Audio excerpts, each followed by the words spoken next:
Okay, and welcome to this month's Tarot Masterclass. Glad you could join us, and I hope you've been exploring the previous cards with a lot of detail.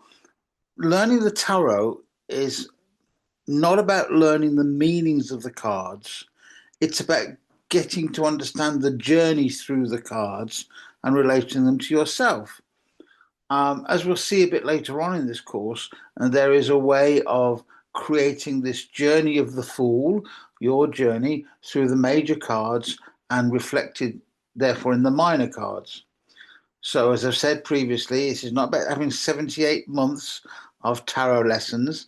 They will start to contract a little bit because each time we'll be doing a little bit more, a little bit more. And so we will get through the major cards much more quickly than you think we will at the moment. What you take out of this course, of course, is your reflections upon what we're talking about and reflections on the cards through your own meditations. So this is session number 7, and the journey so takes us to the lovers. And so hello and welcome to the lesson. There we go, the lovers. We've got the Thoth deck on the left and the Rider-Waite deck on the right. And I'm sorry, the Pamela Coleman Smith Rider-Waite deck and the Lady Frida Harris and Crowley Thoth deck. Now, this is card number 6, the lovers. So, lesson 7, card number 6.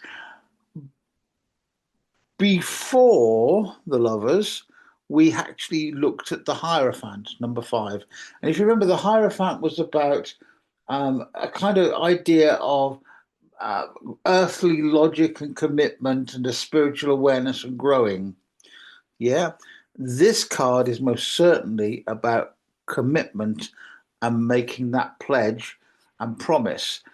Um, you may well have seen people reading the tarot card, and when the lovers come up, they immediately raise an eyebrow and talk about a loving relationship, a partnership, and it's not necessarily about that.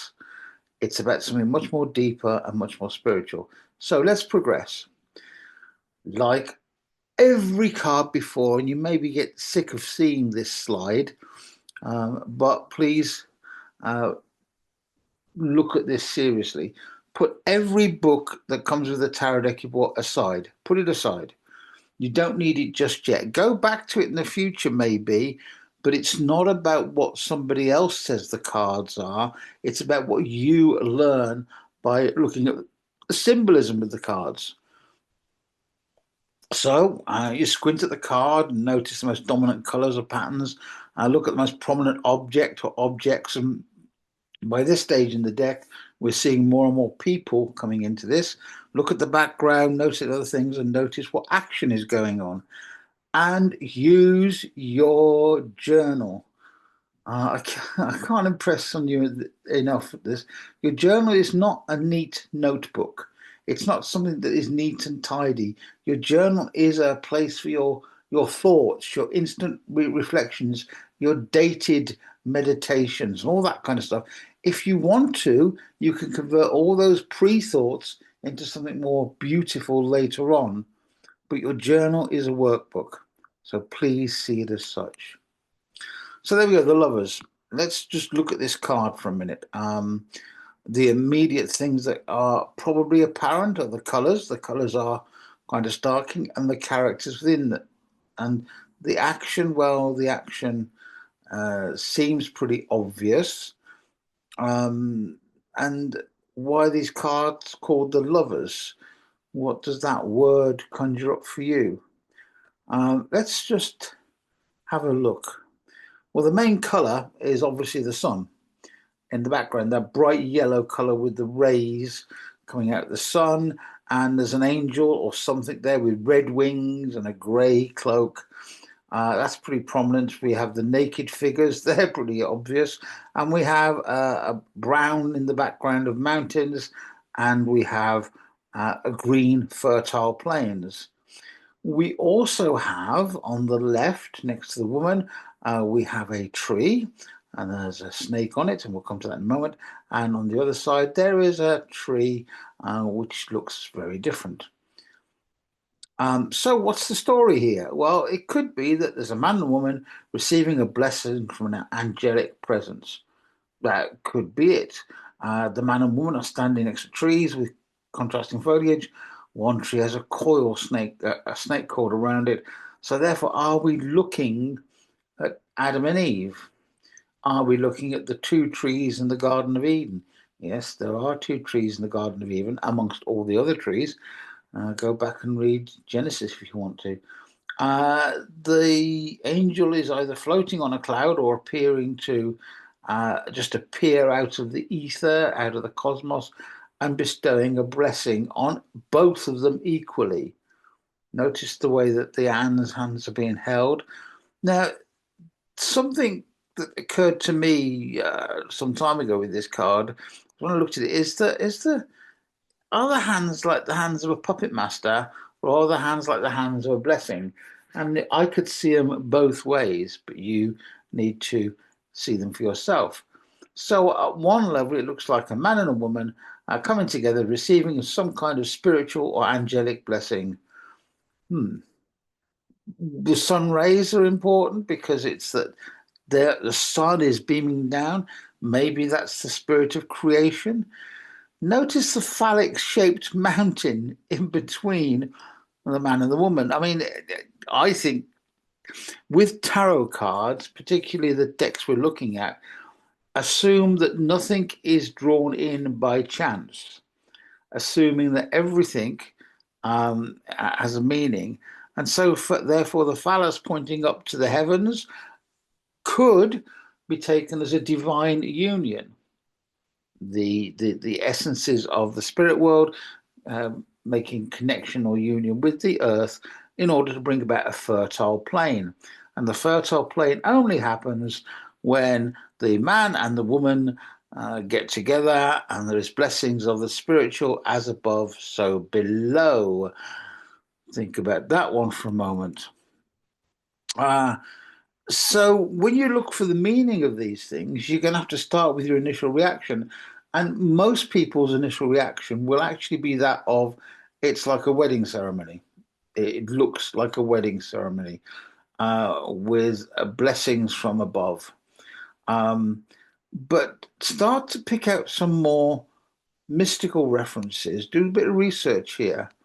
The research would actually be along the lines of, well, what is the Adam and Eve story? What was the tree of knowledge and the tree of knowledge of good and evil? Those are the two trees. Who is that angel? What particular angel is it? Are there fires in the angel's head, or are they just leaves of different seasons? What's that got to do with it? And I know on this slide it said, who is the Hierophant? That is my apologies. I forgot to change that. So it should be, who are the lovers? Who are they? Are they Adam and Eve? Are they pre-Adam, the first Eve and Adam? And again, if you know research into your Apocrypha Gospels, you may know of the first Eve, Lilith, and Eve.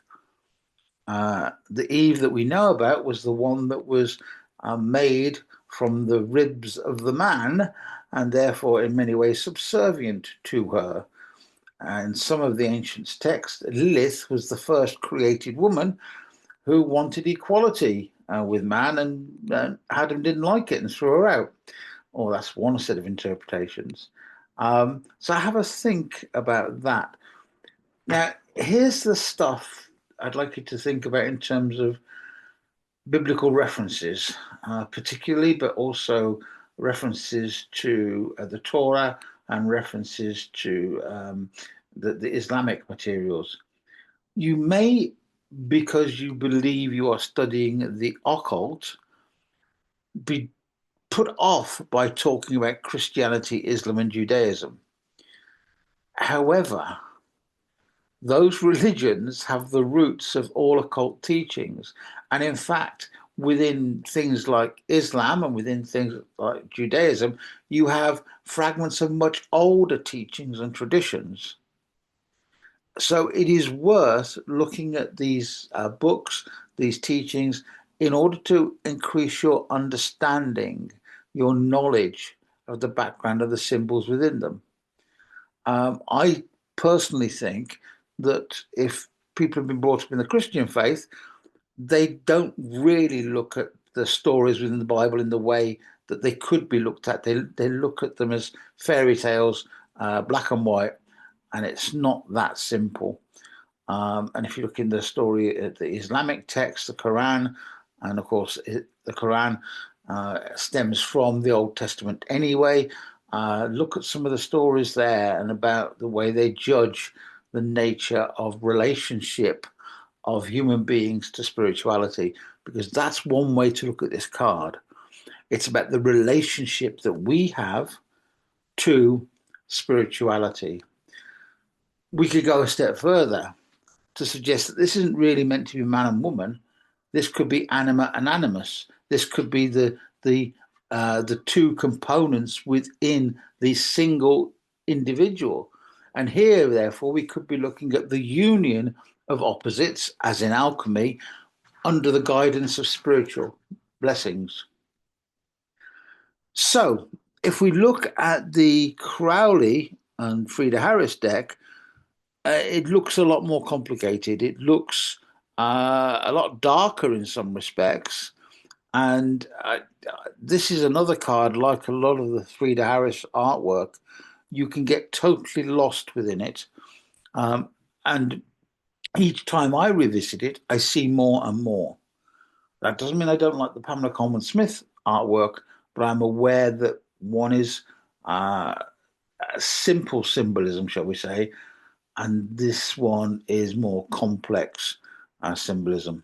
So the main colors, well, they're pinks, reds, and yellows. I mean, that's what I see there. You may something different, and of course, it obviously depends on the quality of the image on your screen and the quality of the deck you have in terms of prints. But there are lots of greys. Now, immediately in this card, we see the pillars on the left and right, which are calling back to the left and right pillars on the High Priestess, and indeed some of the suggestions in the Hierophant. Yeah. Uh, Also, there's a kind of connection here between the High Priestess and the way the High Priestess is sitting between two pillars, and the way that this character is actually active between the two pillars. There's a lot going on here, which we'll try and pick up in a moment. But as you look at the card, look at the subtle detail that actually can go by on first sight that you miss.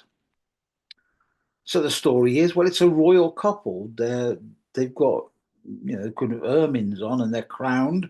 One is wearing a crown that looks very similar to a pharaonic crown, a pharaoh, and the one's looking like a normal crown. And they're getting the blessings of a hooded figure who seems to be there, but the light doesn't necessarily give it any other form other than the cloak. And they're standing in front of two great arches, which form the canopy to their celebrations. Or do they? Is that just a design? Now, remember in the High Priestess card, we are being invited to go through the High Priestess to the world beyond. In this card, I see the similar motif that the two characters, once blessed or wedded or brought together, are ready to move beyond into the world that's hinted at behind, the world that's hinted at as that white space above the Cupid character. And is the Cupid firing the arrows of love, as in myth, or is there something else going on here? Because those arrows ain't going to hit either of those characters, are they? And the way they're drawn. So, what else is there? There are two children, one black and one white. There's a lion on the left, there's an eagle probably on the right. There's a serpent wrapped around the egg, known as the Orphic egg, right in the middle of the bottom picture.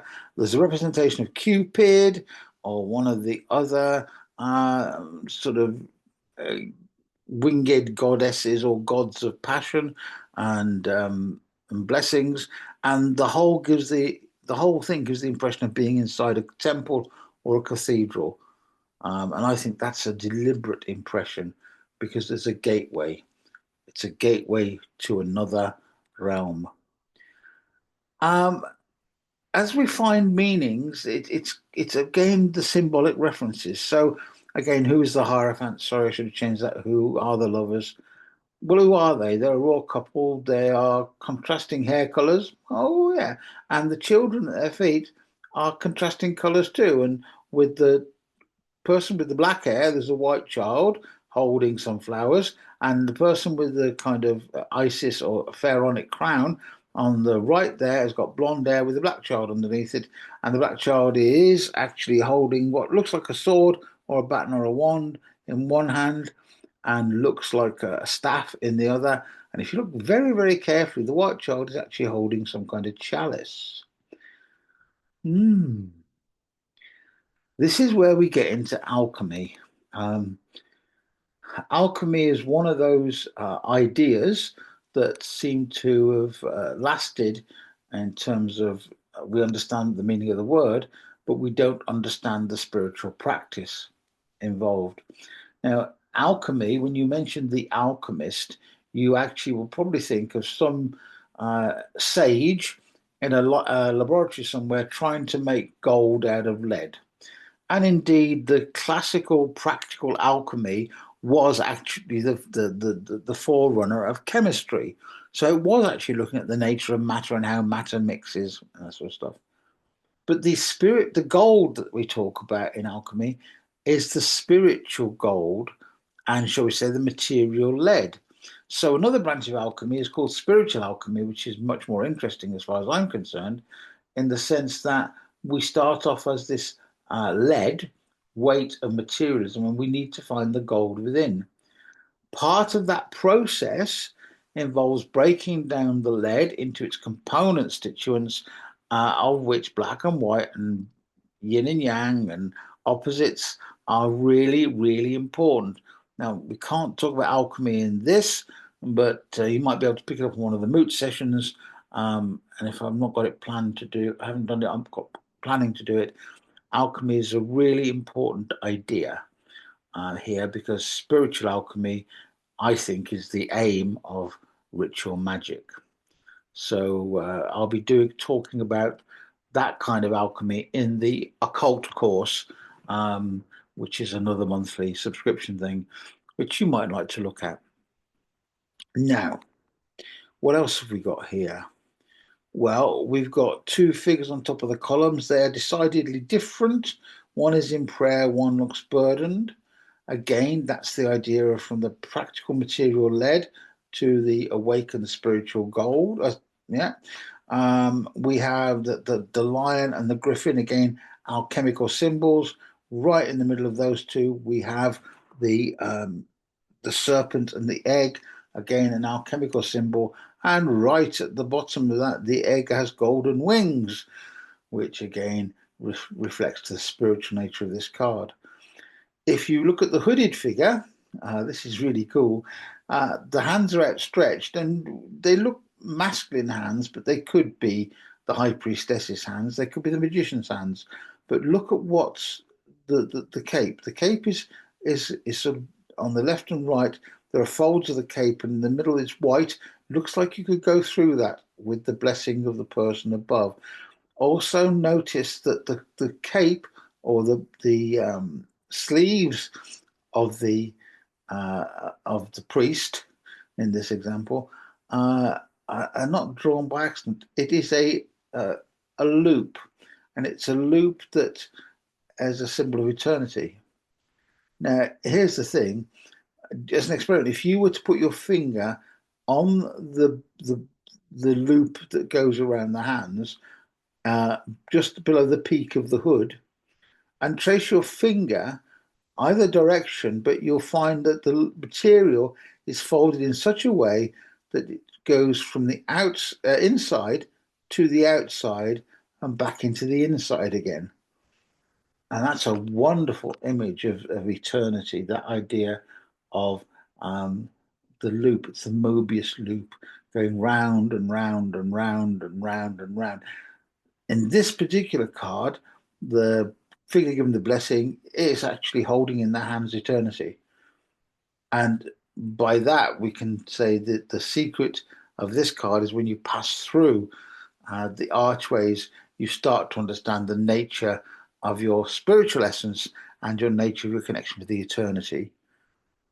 It's not just about finding the partner of your dreams, but it can be. So, as always, when you reflect on these cards, it's about self-reflection. What does the lovers mean to you? What do the individual symbols inspire you to go and look up?